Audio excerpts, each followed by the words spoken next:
Please give lots of love and welcome to the stage, Dan Pitts.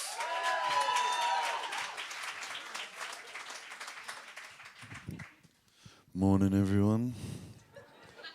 Ready to keep that positive energy going? Awesome. So my dead grandma. I was talking to my sister the other day and she said, if grandma was alive today, she would be 102 years old. Isn't that mental? Isn't that insane? And I said, no, that's time. That's how time works. Because grandma was born 102 years ago. If grandma was alive today and she said, Dan, Charlie, I'm 33 years old, then that would be mental. That would be insane. And my sister's the eldest and she's the clever one. I'm just the youngest one. What's it like being the youngest of 3 children? Well, I'll tell you. So basically, when my mum was pregnant with my sister was too fat and upside down, so she had to be born by caesarean section. My brother knew exactly what life had in store for him, so he had his umbilical cord wrapped round his neck. So he had to be born by caesarean section. There was nothing wrong with me, but because of the 2 previous C-sections, I had to be born by caesarean section. So when people complained to me that their school uniform was a hand-me-down, my method of birth was a hand-me-down.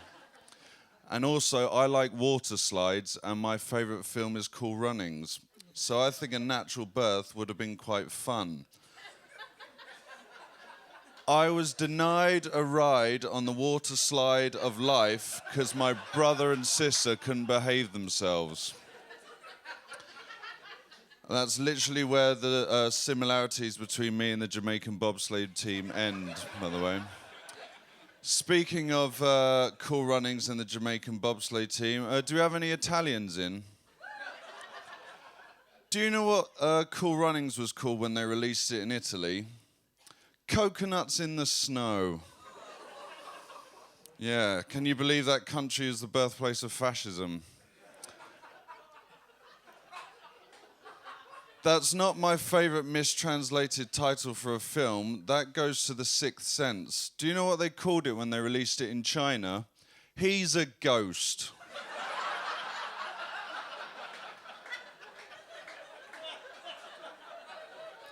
They might as well just called it Just Don't Bother, Mate, or Keep Your Money.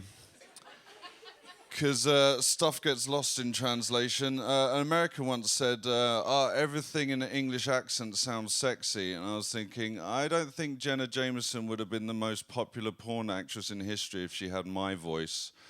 I also don't think that Daddy Yankee song Gasolina would have been voted the sexiest song of the decade if it was sung by an Englishman. Because the chorus would be, I'm gonna buy some petrol. Who likes petrol? I like petrol. Can I have some of your petrol? How hot's your petrol? It's really hot, my petrol. Yeah, you know, you get the point. But I've started letting myself go, and I realised this because the other day I was talking to the girls at work and a fly landed on my face and I just left it there. Didn't bother, couldn't be asked, and the girls are like, Dan, there's a fly in your face. And I was like, why are you talking to me like my life hasn't turned out exactly as I planned it? Because there's a fly on your face. Why are you talking to me like I've maxed out 3 credit cards? Because there's a fly on your face. Yeah, why are you talking to me like I use those credit cards as spoons to eat ice cream directly from the fridge when I can't be bothered to do the washing up? They're like, because there's a fly in your face. And I realize when you have a fly in your face, you start to think, I am literally a piece of shit. And then you just start sort of thinking, what else do flies like? Like big, massive pieces of poo. And then suddenly the fly started walking on my face, and I was like, oh, that tickles. And then he started walking a bit more, and I was like, oh, I'm starting to get feelings for it. And then you start remembering all those times you shared together. Like, do you remember that time that you landed on my face like 15 seconds ago? That was good. And then just as you're about to fall in love and you think, oh, I've literally found the one, he flies away and you wish you were dead. Because if there's anything that flies like more than pieces of shit, it's a bloated corpse.